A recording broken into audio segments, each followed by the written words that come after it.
తిరుమలగిరి సమాజానికి తిరుమలగిరి మున్సిపాలిటీ ప్రజలకు మరీ ముఖ్యంగా అన్ని రాజకీయ పక్షాలకు వివిధ ప్రజా సంఘ నాయకులకు సామాజిక ఉద్యమకారులకు విన్నపం ఏదంటే ఇది తిరుమలగిరి మండల కేంద్రంలో రజకులకు 1987లో మన ఎంపీపీగా ఉన్నటువంటి ఆ తొండ పోరెళ్ళ దాస్ గారు ఎంపీపీగా ఉన్నప్పుడు మన కొత్తగట్టు మల్లన్న గారి సౌరాజ్యంలో ఇక్కడ చాకలోళ్లకు ఇక్కడ ఒక దోబిఘాట్ ఏర్పాటు చేయాలని చెప్పినప్పుడు గవర్నమెంట్ కోరితే అక్కడ మల్లన్న గారు అప్పుడు ఉన్నటువంటి ఎంపీపీ పోరెళ్ళ దాస్ గారి నాయకత్వంలో అక్కడ బాగా ఏర్పాటు చేయడం, దానికి బోర్ ఏర్పాటు చేయడం, దాని పక్కన దోబిఘాట్ చాకలోళ్ళు బట్టలు ఉత్తుకుంటేందుకు అది ఏర్పాటు చేయడం జరిగింది. తర్వాత మళ్ళా మొన్న తెలంగాణ ఏర్పడిన తర్వాత కేసీఆర్ గారి గవర్నమెంట్లో మోడ్రన్ దోబిఘాట్ ఏర్పాటు చేయాలని దీనికి ప్రభుత్వము డబ్బులు శాంక్షన్ చేయడం జరిగింది. కిషోరన్న ఎమ్మెల్యేగా ఉన్నప్పుడు అదేవిధంగా 11 గుంటలకు మోడ్రన్ దోబిఘాట్ కట్టాలని చెప్పి డబ్బులు శాంక్షన్ చేస్తే ఇప్పుడు గవర్నమెంట్ వచ్చిన తర్వాత మన ఈ ల్యాండ్ మాకు సంబంధం లేదు, ఈ గవర్నమెంట్ ల్యాండ్ కాదు, మాకు వేరే ఉందని చెప్పి 496 సర్వే నెంబర్ అని చెప్పి కొంతమంది రావడంతో ఇక్కడ ఉన్న రజకులందరూ చైతన్యవంతులై ఇక్కడ కమిటీ ఏర్పాటు చేసుకొని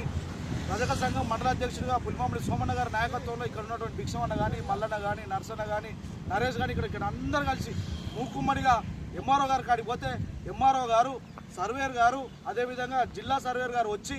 ఇక్కడ ఈ ఖనీలు చూస్తున్నటువంటి చుట్టూ ఖనీలు ఇది 495 సర్వే నెంబరు, ఇది చాకలోళ్ళకి కేటాయించినటువంటి దోబిఘాటు, ఇక్కడ ఈ చాకలోళ్ళకే చెంతది, ఇక్కడ దోబిఘాట్ కట్టాలి, ఇది గవర్నమెంట్ ల్యాండ్ 495 సర్వే నెంబరు, ఎవరి పట్టా ల్యాండ్ కాదని చెప్పి ఎంఆర్ఓ గారు వాళ్ళు సర్వే చేసి ఖనీలు నాటి ఏర్పాటు చేసిపోయారు. తర్వాత ఈ దోబిఘాటు గవర్నమెంట్ ల్యాండ్ అని తెలిసిన తర్వాత రజకులందరూ చైతన్యవంతమై ఇక్కడ దోబిఘాటు వాళ్ళు ఏర్పాటు చేసుకొని ఇక్కడ వారి ఆత్మగౌరవమే కాదు, ఇక్కడ తెలంగాణ రాష్ట్రంలో సాయుధ రహితంగా పోరాటం జరిగి విష్ణూరు దొర మీద అక్కడ కొట్లాడి రోకలు బండతో కొట్లాడి భూమి కోసం కొట్లాడిన చాకలైలమ్మ ఆత్మగౌరవం కోసం వాళ్ళు ఇక్కడ నిలబెట్టేందుకు రజకులందరూ కలిసి మల్లన్న కానీ బీసీ సంఘం నాయకులు కానీ అదేవిధంగా ఎంఆర్పిఎస్ కానీ వివిధ రంగాల మైనార్టీ సంఘం కానీ అన్ని కుల సంఘాల ఆధ్వర్యంలో వాళ్ళందరి సమక్షంలో ఇక్కడ మనం చూస్తున్నాం. అక్కడ చాకలైలమ్మ బొమ్మ పెట్టుకునేందుకు ఆడ ప్రయత్నం చేస్తున్నది జరిగింది. మళ్ళీ తర్వాత కమిషనర్ గారు వచ్చారు, ఇది గవర్నమెంట్ ల్యాండ్, మీరెట్లా చాకలైలమ్మ బొమ్మ పెడతారు, మీరు ఏర్పాటు చేయొద్దని చెప్పి కమిషనర్ వచ్చింది కొన్ని రోజులు. అది నడిచిన తర్వాత అయ్యా ఇది గవర్నమెంట్ ల్యాండే కానీ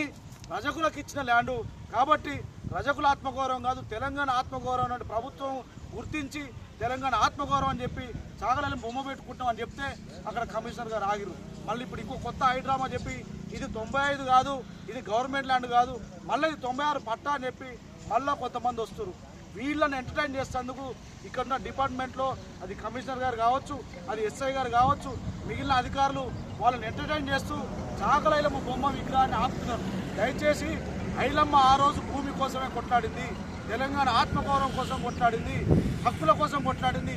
ఆ రోజు ఐలమ్మ గారు కొట్లాడితేనే 10 లక్షల ఎకరాల భూమి పేద ప్రజలకు పంపిణీ చేయడం జరిగింది. ఈరోజు అదే ఐలమ్మ విగ్రహం ఇక్కడ ఏర్పాటు చేస్తుంటే మళ్ళీ ఇక్కడ భూమి కోసం కూడా మట్లా కొట్లాడడం జరుగుతుంది. ఎంత దూరమైన రజక సంఘం నాయకత్వంలో ఇక్కడ సామాజిక నాయకుల ఆధ్వర్యంలో ఎంత దూరాన్ని పోతాం, ఐలమ్మ విగ్రహాన్ని సాధించుకునేంత వరకు మా ఆత్మగౌరవం దెబ్బతినకుండా ఐలమ్మ విగ్రహాన్ని ఇక్కడ ఏర్పాటు చేసుకునేంత వరకు ఎలాంటి త్యాగానికైనా సిద్ధం. దయచేసి అధికారులు కానీ ఇక్కడ ఉన్నటువంటి డిపార్ట్మెంట్ అధికారులు కానీ పోలీస్ డిపార్ట్మెంట్ కానీ మున్సిపల్ డిపార్ట్మెంట్ కానీ రెవెన్యూ డిపార్ట్మెంట్ కానీ ఇప్పటికైనా ఆలోచించి అసలు ఇది ఎన్ని రూపాంతరాలు చెందుతుంది ఈ భూమి, ఇది 95 96 ఇది గవర్నమెంట్ ల్యాండా లేకపోతే పట్టా భూమా, ఈ గవర్నమెంట్ ల్యాండ్ అయితే ప్రజలకు ఇచ్చిందా ఇయ్యలేదా, ఇస్తే ఇది దోబిఘాట కాదా, దోబిఘాట్ కాకపోతే ఇక్కడ వాళ్ళకి సంబంధించిన చాకల భూమి ఎందుకుంది, బావి ఎందుకుంది, దోబిఘాట్ ఎందుకుంది, ఎంఆర్ గారు వచ్చింది గవర్నమెంట్ ల్యాండ్ అని చెప్పి కడీలు ఎందుకు బాధ్యులు, మళ్ళీ కమిషనర్ వచ్చి మాది గవర్నమెంట్ ల్యాండ్ అని ఎందుకు అంటున్నారు, ఇప్పుడు ఎస్ఐ వచ్చి పట్టా ల్యాండ్ ఎందుకు అంటున్నారు. దయచేసి ఇందులో ఉన్న వెనక దాగి ఉన్న కుట్ర ఏదో అర్థం చేసుకొని చాకలైలమ్మ కోసం పోరాటం చేస్తున్న రజకులకు అండదండగా ఉండాలని ప్రతి ప్రజాస్వామ్య వాదులకు సామాజిక ఉద్యమ నాయకులకు సామాజిక కారులకు వివిధ కుల సంఘాల నాయకులకు అన్ని రాజకీయ పార్టీలకు కోరుతూ వాళ్ళకు అండదండగా ఉండాలని ఐలమ్మ విగ్రహం ఏర్పాటు చేశారు. అమరవీరులకు విగ్రహం పెడతాం. పెట్టుకుందాం చాకలైలమ్మ విగ్రహాన్ని, పెట్టుకుందాం చాకలైలమ్మ విగ్రహాన్ని, కాపాడుకుందాం మన ఆత్మగౌరవాన్ని, కాపాడుకుందాం మన ఆత్మగౌరవాన్ని.